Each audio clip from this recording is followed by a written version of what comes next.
Welcome to the Wildly Optimized Wellness Podcast. I am your host, Toréa Rodriguez, and I'm joined by the lovely co-host, Evie Toréa. Both of us are functional diagnostic nutrition practitioners, and we love working with women from all over the world through our virtual programs, helping women not only feel better, but actually achieve that vibrant, no-holds-barred version of themselves they've been missing for a long time. And how we actually get there? Well, that is what this show is all about. Now, please keep in mind that this podcast is created for educational purposes only and should never be used as a replacement for medical diagnosis or treatment. And if you like what you hear today, we would love for you to hit that follow button, leave a review in Apple Podcast, share with your friends, and keep coming back for more. Let's start today's adventure, shall we?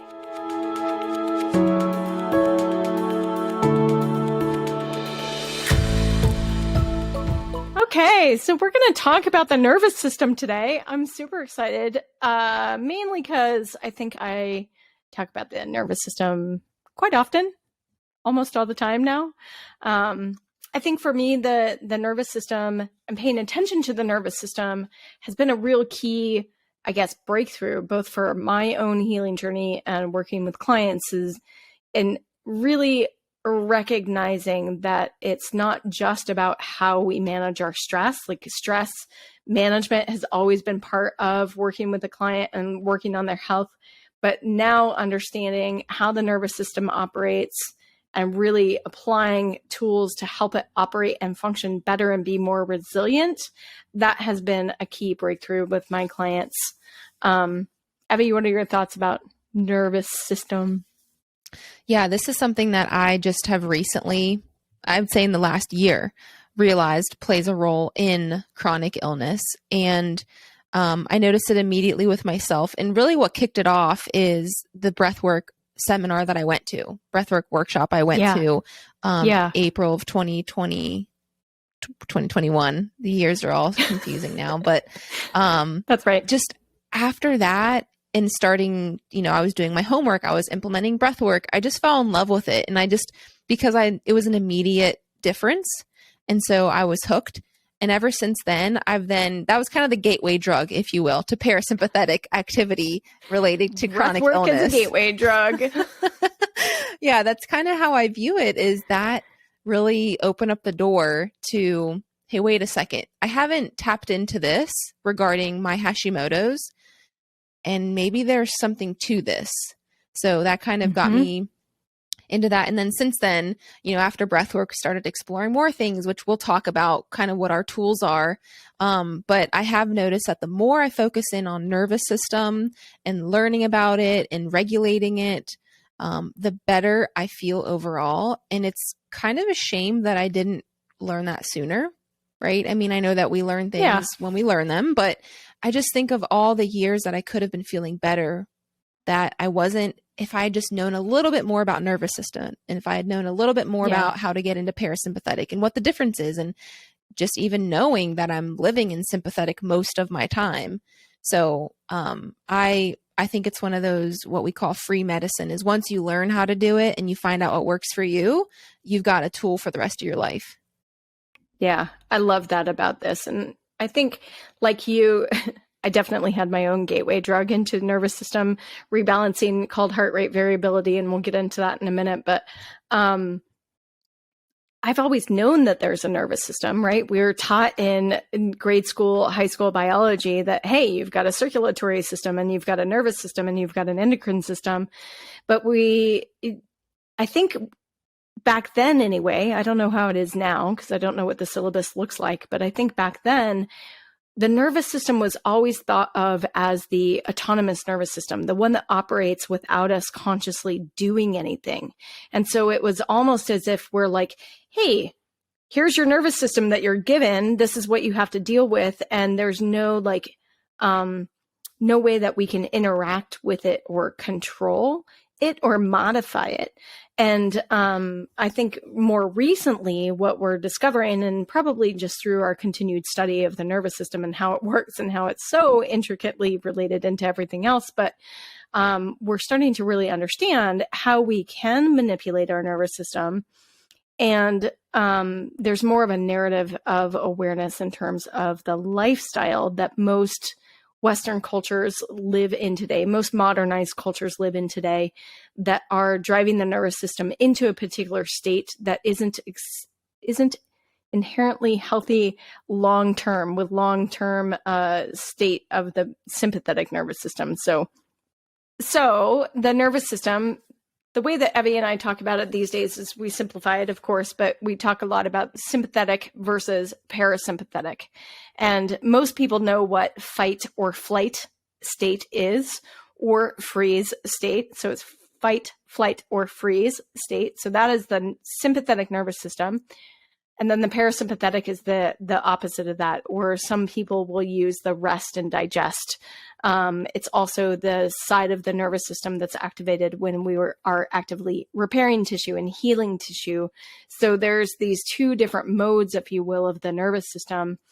And that's really what we're talking about in terms of manipulating it, because with the modern culture that we're in, with all the stimuli that is coming at us from all these different directions, with all the responsibilities that people have taken upon themselves, all the things happening in the world in the last couple of years, we are in almost this constant fight or flight state, which isn't exactly how it's intended to be utilized.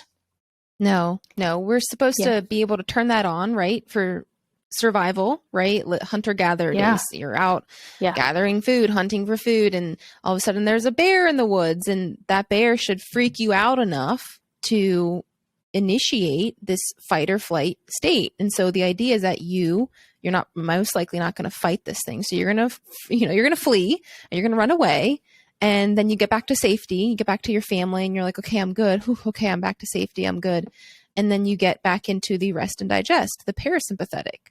But what I found with myself and what I see with a lot of clients and just, people that I interact with, is that we have mistakenly turned an email from a boss, a deadline, traffic, something we see on Facebook. We now interpret that as a bear in the woods, and that's creating a sympathetic state for us. Like, the brain doesn't understand whether this is a real threat or not. It just knows that you feel threatened. So the brain is going to kick in this sympathetic state to protect you. But we're having this happen at inappropriate times for inappropriate stimuli. Yeah. And what I was going to say is it's not a conscious interpretation. We didn't deliberately go out and say, oh, that email from my boss, I'm going to treat it like I'm running from a bear. No, that's the way that the brain is interpreting it and reacting to it. And so that's the side of the nervous system that gets activated. So putting people under scans for brain activity, we can see this actually light up certain portions of the brain when they start thinking about stressful situations with their boss, or stressful relationships or conversations, or any of those things that you just mentioned. Those are interpreted by the brain as a form of stress, an acute stress, but now for us it's chronic because we're in it day after day after day, all day long. And now we're activating this side of the nervous system for far longer than it was ever intended to be active and on. Yeah. And one thing you mentioned, which, you shined a light on for me personally in the recent past, is also freezing can be part of this response, this sympathetic response. Because I remember I was talking to you about something, and I was saying, like, I don't know what decision to make, or I don't know what to do, so I do nothing instead. And you were like, oh, interesting. So you're kind of freezing. And I never thought about it that way, because I think I was just overwhelmed with, I have to do this task, I have to do that task, and I have that task. And it all felt so overwhelming that instead of doing any of it or chipping away at it small bits, I would just do nothing and I would freeze. But I didn't know that what I was doing was freezing. And so when you brought that to my awareness, knowing what I know about the nervous system, I was like, oh no, I'm not doing this anymore. Like, I cannot be putting myself in this position. I must act, or I must do something else. Because I didn't know that freezing was also another way of putting ourselves into sympathetic. So I'm much more aware of that now, and much more like cognizant of Are you freezing? Are you procrastinating? Like, why are you procrastinating? What is this really doing to yourself? And trying to tune in with my body in that way. Yeah. And if you think about the natural world and the biology that we have around us, there are certain animals that will literally play dead, right? This is their survival mechanism. They can't run, they can't fight, so they just play dead and they freeze. Or some of them literally do freeze in indecision, right? And that's where that freeze concept comes from. But that's an activation of the sympathetic nervous system. And that's what's happening in that state, is that they're firing off that sympathetic nervous system. So we wanted to talk about today the opposite side, the parasympathetic, the one that most of us have forgotten to intentionally use. Like a lot of times the parasympathetic, I love it because it is part of the autonomous nervous system. It is going to be the stuff that happens in the background. We go to sleep at night. We don't stop breathing, thank goodness, right? Mm-hmm. We still breathe, yet we're not conscious either, right? So some part of our subconscious mind is operating this parasympathetic nervous system that's controlling the way that the heart beats and the way that the lungs move and how the lymphatic system circulates the fluid in the lymphatic system. So our digestion, all of that is parasympathetically activated, and we don't necessarily have to think about it. But we also want to make sure that we're not staying in the sympathetic nervous system during times of the day where we're actually not under a real threat, if that makes sense. And so we wanted to focus today on the tools that we use to intentionally shift into the parasympathetic nervous system. Yeah. And a big part of that is essentially what we're trying to do is activate the vagus nerve. Yeah. Because that's when you're activating the vagus nerve, which is a nerve that runs basically head to anus, and it touches all sorts of organs and groupings in the body. That's going to activate the parasympathetic nervous system. So there are specific things to activate the vagus nerve, and there are specific things that in general will activate more parasympathetic. Because some of the ones that I've, done recently or that are kind of like out there, I'm like, okay, well, this is definitely for the vagus nerve, even though it feels kind of weird. But I don't know. I'll just kind of share a few of my favorite right now. I said breathwork was the gateway drug for me into nervous system work, and absolutely still is. And I'm really excited for us to be doing breathwork on our retreat coming up here soon. So we'll be doing some stuff there with that. And then and how it started for me was simply a 5-minute practice every day. I would just set my timer for 5 minutes, and I learned different types of breath work at that workshop that I attended. And so I just picked the one that felt the best for me at the time, and I would do that for 5 minutes every day. And then sometimes I bumped it up to 7 minutes, and then I would do it for 10 minutes. And I actually end my workouts with breath work now as a way to get myself back into parasympathetic, because as I'm working out, you are putting yourself, and especially I'm talking about resistance training and like lifting weights. I'm putting myself in a sympathetic state on purpose. And so I want to get myself into a parasympathetic state afterwards, because I'm doing a little bit extra work to get my nervous system to calm down, just because it's been overworked for a little bit. So breath work's a big one for me. I also, as I didn't know that this was activating the vagus nerve, but now I do. Humming and singing. I'm a big fan of that. I'm not good at it at all, but I'm definitely the person that if you see me driving down the highway, I will be singing, and I will be singing along to some belt sort of out song. Those tunes, girl. Yes. I love it. It's an emotional release for me, and now I understand why. I mean, I had no idea why it felt so good to me before, but now I get it. But even humming, like that'll kind of rattle that vagus nerve, and that'll activate it, and that can put you into parasympathetic too. So those are the things that I tend to gravitate towards, along with, which I'm sure you're going to say this too, because this is such on brand and in theme with the podcast, is being outside in nature, right? Yeah. Being outside, that's a way that we can activate it, and, really cool things with the birds, which I hope you share as why birds can help us activate that as well. But those are kind of things I do on a daily basis that have become second nature to me over the past year of just incorporating them into my routine and into my daily habits. And they seem to really help keep me stable. And then I always can add things as I feel like I need them. Yeah, absolutely. So your gateway drug was breathwork. My gateway drug was learning about heart rate variability, and of course that was my gateway drug because it's a new term and it's sciencey and it's geeky and it got me all interested. But heart rate variability is something that's been used in performance sports for a long period of time. It's a metric that we can measure. And what we're measuring is we're measuring the space between beats of the heart rate. So if you think about it, you see the bear, you're trying to run from the bear. And just, I have to say, let's be clear, you don't want to run from bears, especially brown bears. They will catch you. So don't run from the bear, just get big. Okay, so that PSA aside, you're running from a predator and your heart is going to beat at a very consistent rate because it wants to deliver oxygen to the brain and the muscles as effectively and efficiently as possible. So that will be very consistent. And so that measure is what we're measuring. And then when we're not that way, when we're in the parasympathetic, that distance between beats will vary. Sometimes it'll be shorter, sometimes it'll be longer, and that's the variability. And that's what we're measuring with heart rate variability. And so what we know from sports performance is that we can measure heart rate variability first thing in the morning. And if you have a higher variation in the beats between beats, in the time between beats, then your body is more recovered and it can handle maybe a larger workout, or it can handle race day, for example.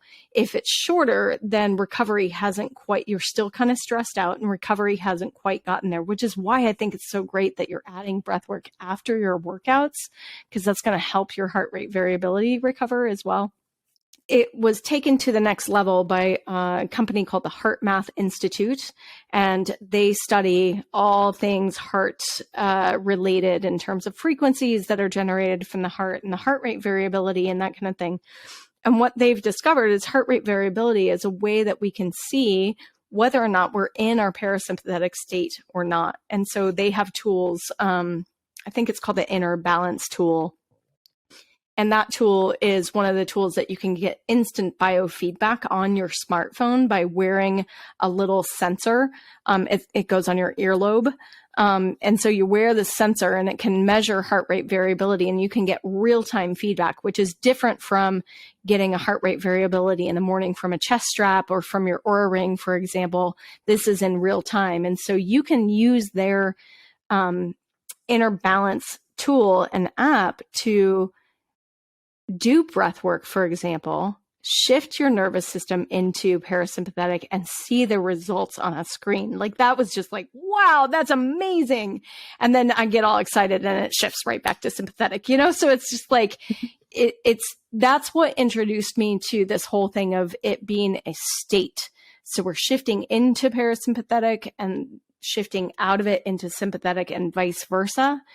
And that if we can train our body to shift into the parasympathetic state more often, that is what allows us to have this resiliency back and forth. So that was my gateway drug. Some of my favorite tools are breathwork, of course, is a tool that I use. All the things that we've talked about on this podcast in terms of being in nature and presence and the grounding, all of those things activate the parasympathetic.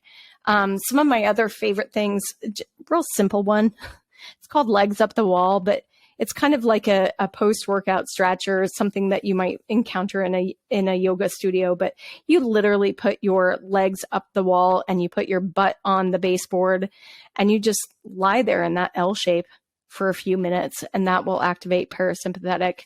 And then tapping, or EFT, emotional freedom technique, is also a really good way to shift the nervous system. So you can use tapping like on the thymus gland on the chest, for example. You can just tap on the chest and that will cause your voice to go funny. But just tapping on the chest like that can get your nervous system to go into sympathetic state, as well as like tapping on your shoulders with your arms crossed. Like, you can use some of these, they're sensory tools, if you will, different kinds of sensory tools that you can use on your body to shift it into parasympathetic state. So those are some of my favorites. Of course, mindfulness, meditation, all of those things can also fall into the parasympathetic. And one thing that we both love about being out in nature is that when you listen to birdsong, right, you're listening to the birds singing and humming and doing what they're doing, that actually activates parasympathetic nervous system as well, because we found out that like from an evolutionary standpoint, birds would only do that, chirp and sing and, be happy and all that when it was safe to do so. But if there was like a threat, or if it was unsafe, or if there was a predator or something, birds wouldn't do that. So our bodies and our nervous systems have learned that if you hear birds, then that means that it's safe. And so our body is already working in that way then, because it recognizes like, oh, birds chirping, that means that everything is okay, everything's fine, there's no big threat going on, there's no crisis, so we're going to be relaxed. And I just love that. And that's one of the big reasons why I don't listen to anything when I do go on my morning walk for circadian rhythm support. It's not that I knew this before. It's not like I knew the birds were going to help me. It's just I learned this as I went. But what I did recognize is that if I listen to something, then, my brain is flooded with thoughts and noise all day long anyways. And so I wanted to start my day off as quiet as possible, to kind of let my thoughts run, to let whatever may, come up, and to be in a quiet state, because I'm always listening to something or hearing something. And so that was one of the big reasons why I decided to not listen to a podcast or music while I'm out for my morning walk. But now I get it, because I've been experiencing this for years, of the quiet, relaxed state that I'm in when I'm walking in the morning. And now I understand that, okay, these birds are playing a role into that. Yeah, it's really cool, because we mentioned this in another episode, and I remember looking for the study article that was talking about how they studied this in the human nervous system. But what I also found were a bunch of studies where they were studying the birds, and I don't know what techniques that they were using, because I didn't read into the studies all that much, but what they were noticing is that certain types of birdsong can activate parasympathetic nervous system in the birds as well. So it was interesting to understand that there's a little bit related to the type of birdsong. But yes, it's fascinating to really think about how much our natural environment can drive that parasympathetic state and be a cue for us, which I'm just going to go out on a limb and throw out a hypothesis that the way that we are living in our culture and being in these cities with a lot of active activities and noises and being disconnected basically from nature, the more that we do it is contributing to this issue that we see with people where they are activating sympathetic all the time. And it's becoming more and more chronic, I guess, pandemic, if you will, to steal another word. But we're really starting to see an issue with this, with just humans in general. Yep. You can just see it. Once you learn the signs of what it physically looks like to be in sympathetic versus parasympathetic, you can notice it in other people too, right? Or you notice it just in their responses of, hey, like that person seems to be really on edge all the time, or that person seems to always be vigilant, or seems to always have something that's stressing them out, or they always walk with their hands clenched. I've seen that in people, and like their hands are always clenched, or like you might clench your butt, as silly as that sounds, but like if you're wound up tight like that, that's a sympathetic state. And also, this is something that I've been doing personally, is trying to get my body to get into parasympathetic more, even through workouts. Like I said, I've been doing breathwork after I lift. And because what I noticed is that I was always having some sort of like injury. Like I was always tight or sore, or I couldn't move or twist the right way. And when your body tightens up like that and gets stiff, that is manifestation of sympathetic state. And so that's why I knew I had to make some changes. And although it was uncomfortable because I liked the way I was doing things, it wasn't working for me anymore. So I had to make that change. It's interesting that you mentioned that the body gets stiff and that it's clenched in that way. And a lot of times when we start working with the client and we start talking to them, and usually this happens in the first call with the client, and we're kind of doing what's called an intake process where we're just gathering information and data about what's been happening for them. What I notice right away is how usually that client, and I'll just say that person, there's no space for rest. It is literally wake up in the morning, Energizer bunny your way through the entire day, and then go to bed exhausted, don't sleep very well.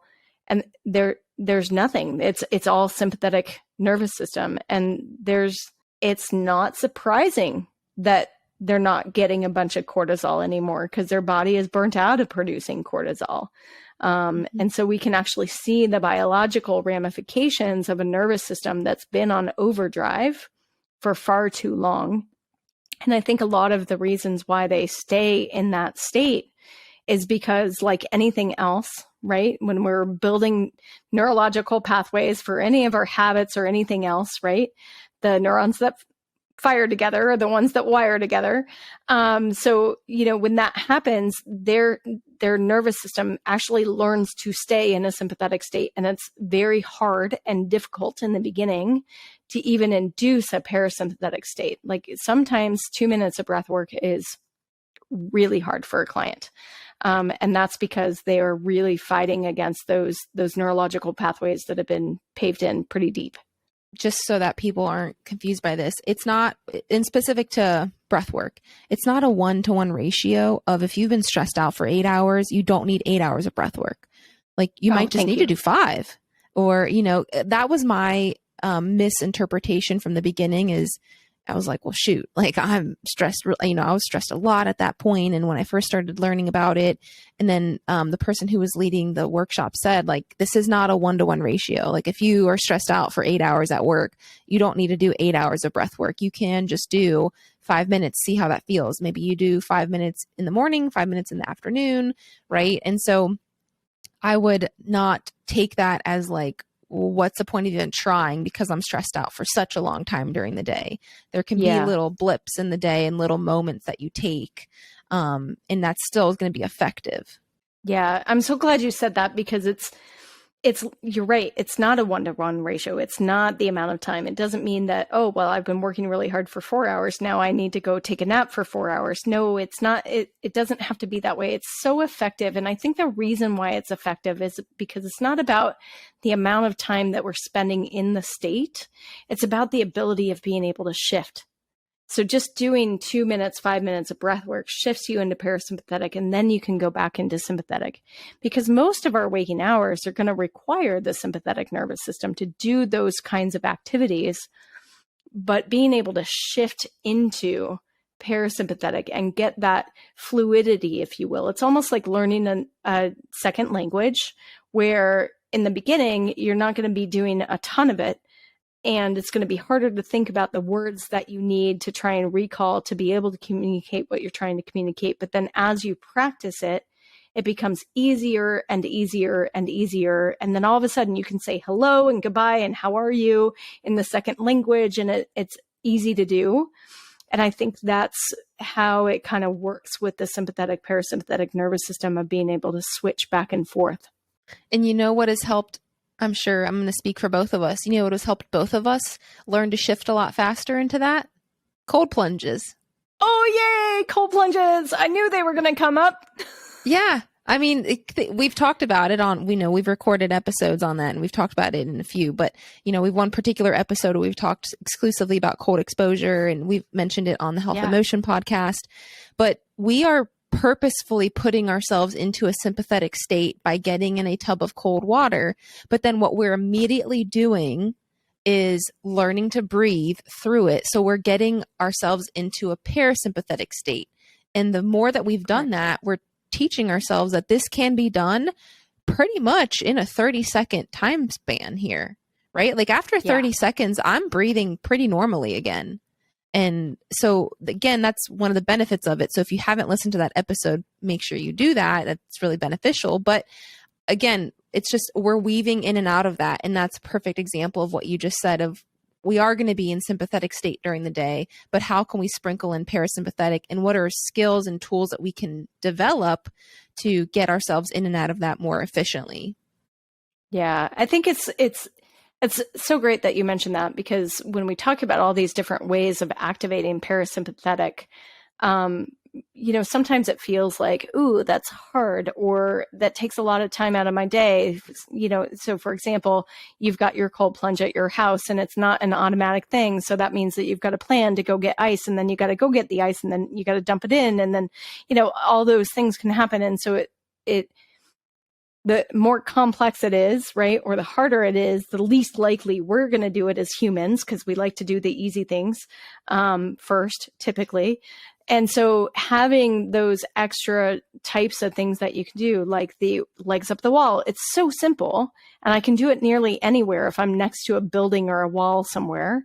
Having things like that in our tool bag to be able to keep that flexibility going on between the sympathetic and parasympathetic nervous system, I think that's really what we're talking about here. Is like, you can take our list of parasympathetic activating activities, you don't have to do them all, and pick the ones that work best for you, and have one that will work quickly and in a pinch, and then have one that you really like to do maybe once a week, like a cold plunge or whatever that happens to be for you. But I think that's what's kind of cool about having all these different methodologies of being able to build in that flexibility, if you will, with the nervous system.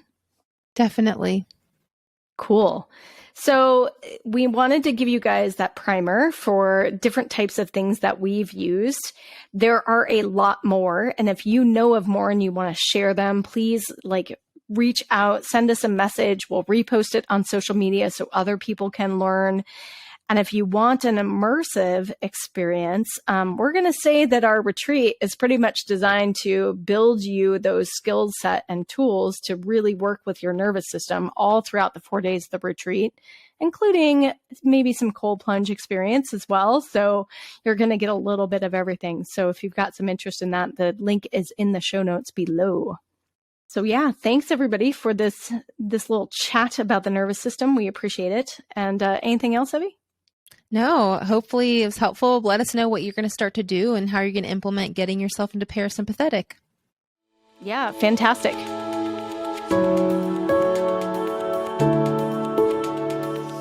Hey, thanks for joining us for this episode of the Wildly Optimized Wellness Podcast. If you are ready to dig deeper into your health, stop playing the whack-a-symptom game, start testing to get better guidance, you can find more about Toréa at torearodriguez.com, and you can find Evie at holisticallyrestored.com. Want a peek into what it's like to work with us? Come join us at our Optimized Wellness community. You can find the invitation link in the show notes below. And if you have a question for the show, you can submit your question under the podcast section of torearodriguez.com. Finally, if you found something helpful in this episode, don't forget to leave a review, hit that follow button, or share it with a friend. They're going to love that you thought of them. Until next time, see you outside.